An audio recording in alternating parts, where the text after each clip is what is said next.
Jayram টেক্সটাইলের collection নিয়ে আমি সবর্ণা।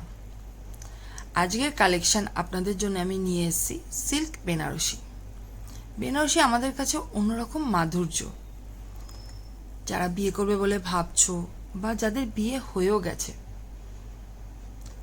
আমরা যে কোনো বিয়ে বাড়িতে যদি আমরা সুন্দর সেজে গুজে বেনারসি শাড়ি পরে যাই, তাতে আমাদের কাছে একটা অন্যরকম অনুভূতি সৃষ্টি হয়। তো এরকম আমার কালেকশান যদি আপনাদের ভালো লেগে থাকে বা এরকম আরও অন্যান্য শাড়ির কালেকশান যদি আপনারা দেখতে চান, তাহলে আমার পাশে থাকুন, আমাকে ভালোবাসুন, আমাকে সাপোর্ট করুন, আমার পেজটাকে ফলো করুন, লাইক করুন, সাবস্ক্রাইবার করুন। Tata, bye bye.